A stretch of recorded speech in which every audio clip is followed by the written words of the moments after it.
नमस्कार दोस्तों, द्रोड़ा the vision YouTube channel पर आप सभी का स्वागत है। मैं एसके सैनी। आइए हम सभी लोग देखते हैं कि आगामी जो सीटेट का एग्जाम होगा उसमें ईबीएस के किस तरह से क्वेश्चन पूछे जाएंगे। और आज हम लोग चर्चा कर रहे हैं, बात करें फोर्थ क्लास की न्यू एनसीईआरटी। ये पुस्तक है जिसमें एक चैप्टर है 7 और है चीजें कैसी हैं काम। ये चैप्टर का नाम है, ये टाइटल है।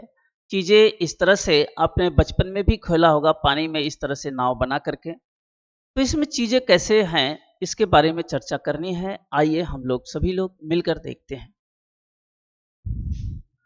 हर दिन हम अपने आसपास अलग अलग चीजें देखते हैं और उनका उपयोग करते हैं।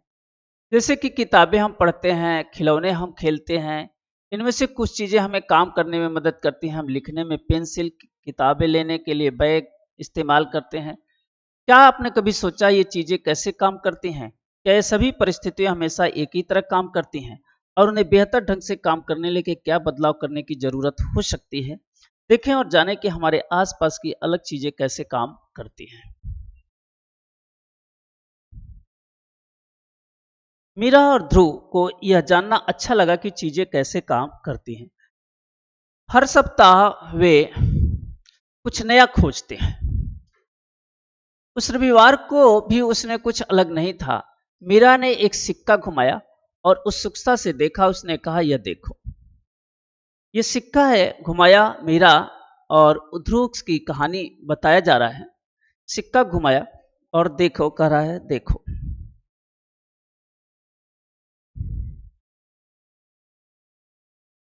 यह आपका एक्टिविटी है।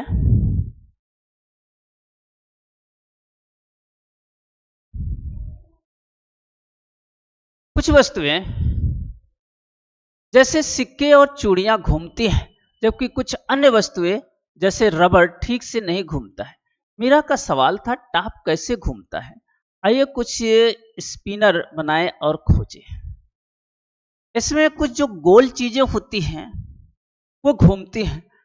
जैसे जो गोल चीजें हैं वो क्या करेंगे? घूमेंगे। रबर जो रेक्टेंगल होगा, स्क्वायर होगा, क्यूबिकल होगा, वो घूमेगा नहीं, क्योंकि उसकी एरिया ज्यादा है, इसकी एरिया कम है। एरिया कम होने से फोर्स ज्यादा लगता है। जैसे इधर लट्टू की बात कर रहा है।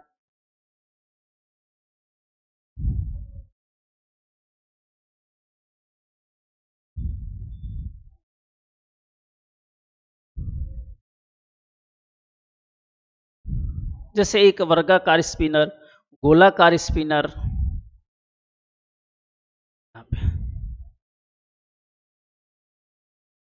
देखिए ये गोल है। गोल की एरिया जो होती है सबसे कम होती है। सबसे कम गोल की एरिया होती है। जितना रेक्टेंगल है, स्क्वायर है, क्यूब है, कोन है, इन सब की एरिया इस सर्किल से ज्यादा होती है। इसलिए जब हम घुमाते हैं तो इसमें फ्रिक्शनल फोर्स कम लगता है, इसमें फ्रिक्शनल फोर्स ज्यादा लगता है। जितना फ्रिक्शनल फोर्स कम लगेगा उतना ही मूवमेंट करेगा। जितना फ्रिक्शनल फोर्स ज्यादा लगेगा वो मूवमेंट नहीं करेगा, जिसे हम घर्षण बल की बात कर रहे हैं। कटिबद्ध तालिका में केंद्र में छेद वाला पहला स्पिनर सभी तरह से एक जैसा दिखाई देता है। स्पिनर सीधा खड़ा है और घूमता है, लेकिन दूसरे स्पिनर के साथ। यहाँ पे भी आप चरखा देखे हैं गांधी जी का। चरखे का इस्तेमाल कपास के रेशों को मोड़कर धागा बनाने के लिए किया जाता है। इसमें एक बड़ा पहिया होता है जो हाथ से घुमाने पर घूमता है। महात्मा गांधी ने हाथों से बने कपड़े को लिए चरखे का इस्तेमाल किया था। यह चरखा है। गांधी जी ने इसका उपयोग किया था। और भारतीय झंडे पर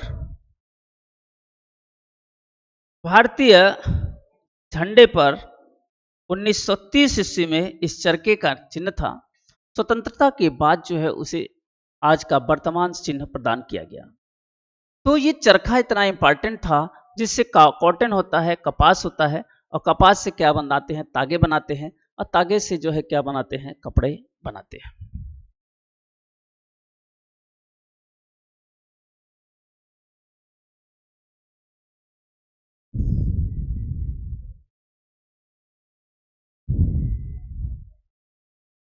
यहाँ पर आपको दिया गया है। आप स्पिनर में और क्या बदलाव कर सकते हैं, आइए इस तरह से रंग के बारे में दिया गया है।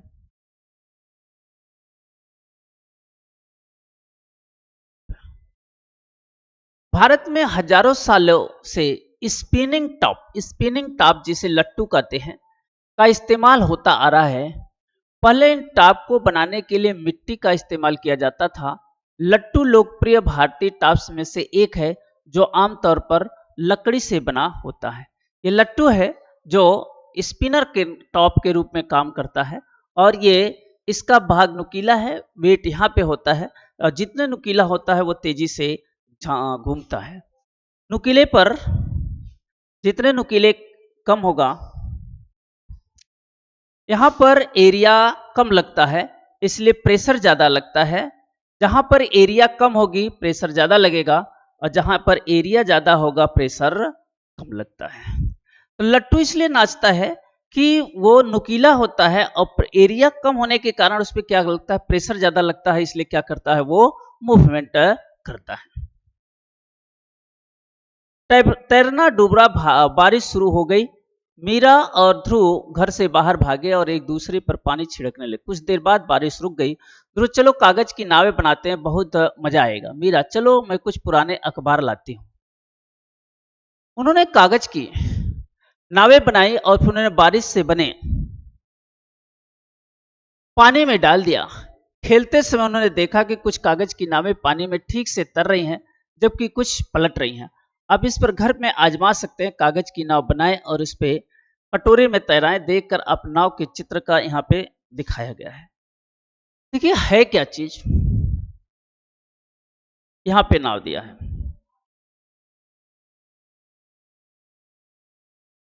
देखो यहाँ पे नाव तैर रहा है क्योंकि इसका एरिया ज्यादा है। जहां पर एरिया ज्यादा लगता है प्रेशर कम लगता है। एरिया जब ज्यादा होता है प्रेशर कम लगता है और एरिया ज्यादा होने के कारण जो है, जो वाटर डिस्प्लेसमेंट होता है, वाटर डिस्प्लेसमेंट ज्यादा होगा तो इससे ऊपर एक अपथ्रस्ट फोर्स लगता है। अपथ्रस्ट फोर्स इसे बैलेंस करता है जिससे वो तैरता रहता है। लेकिन ये नाव क्या हो गई, डूब गई। इसलिए डूब गई कि इसकी एरिया जो है क्या थी, कम थी। एरिया कम होने के कारण जो अपथ्रस्ट फोर्स लगा था वो क्या हो गया, कम हो गया। जहां पे अपथ्रस्ट फोर्स कम लगेगा वो क्या होगा, डूब जाएगी। ठीक, यहां पर एक एक्टिविटी दिया हुआ है। यहां पर भी कुछ चीजें दी हैं पानी में तैरने वाली। कुछ पानी में तैरती हैं, कुछ पानी में डूब जाती हैं। कुछ चीजें ऐसे हैं जो पानी में, जैसे कील जो है पानी में डूब जाती है लेकिन ये पत्ते हैं और ये कागज है इस पे तैरते रहते हैं। कुछ आधा भाग डूब कर तैरते हैं। जबकि क्रियाकलाप से यह देखा जा सकता है लोहे की कील जैसी कुछ भारी वस्तुएं डूब जाती है जबकि पत्ते जैसे हल्की वस्तुएं तैरते रहते हैं। किसी वस्तु को तैरना या डूबना सिर्फ उसके भारीपन या हल्केपन होने के आधार पर नहीं किया जा सकता, यह अन्य कारकों पर भी निर्भर करता है।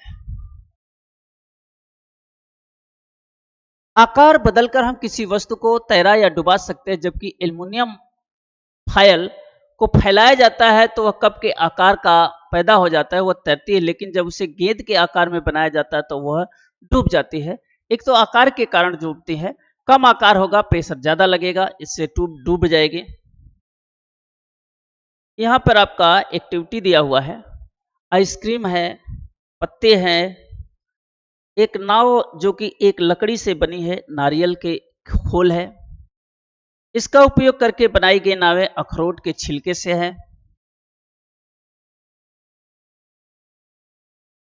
कुछ नावें मजबूत होती हैं और उन्हें तोड़ना मुश्किल होता है जबकि कुछ आसानी से टूट सकती हैं।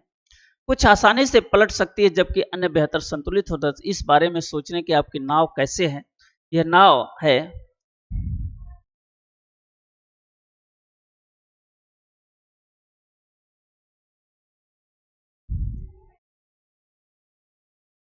ये आपके इतने सवाल पढ़ने हैं। देखो, कोई चीज पानी में कब डूबती है कब तैरती है, एक सिद्धांत है जिसे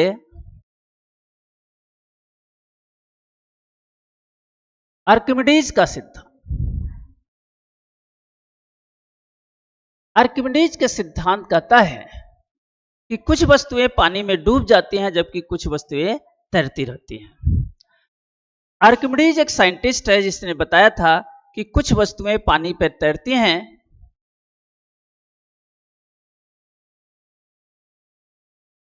पानी पर तैरती हैं जबकि कुछ वस्तुएं पानी में डूब जाती हैं। पानी में डूब जाती हैं। जैसे एग्जाम्पल, लोहे की छोटी सुई पानी में डूब जाती है लेकिन बड़े बड़े जलयान पानी में तैरते रहते हैं। एक छोटी सी निडिल है, ये पानी है, और एक छोटी सी यहां पे निडिल है, यह सुई है, पानी में डूब जाती है। लेकिन जो है बड़े बड़े जलयान क्या होता है, अगर यहां पे पानी है तो बड़े बड़े जलयान पानी पर तैरते रहते हैं। ऐसे सिद्धांत को हम क्या कहते हैं, आर्किमिडीज का सिद्धांत के नाम से जानते हैं। आर्किमिडीज ने यह बताया था कि किसी वस्तु को पानी में आंशिक या पूर्ण रूप से डुबाते हैं तो वह अपने भार के बराबर पानी को हटा देते हैं। अपने वेट, भार के बराबर पानी हटाती है। भार के बराबर पानी हटाए। अगर यह हटाए गए भार यह वस्तु के भार के बराबर है तो वो डूब कर तैरेगी। यदि यह वस्तु का हटाए गए द्रव का भार वस्तु के भार से कम है, हटाए गए द्रव का भार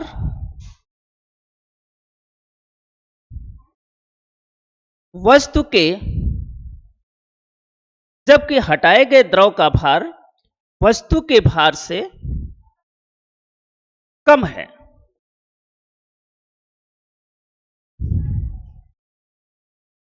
तो वह तैरेगी। और जब जो है हटाए गए द्रव का भार, हटाए गए द्रव का भार वस्तु के भार से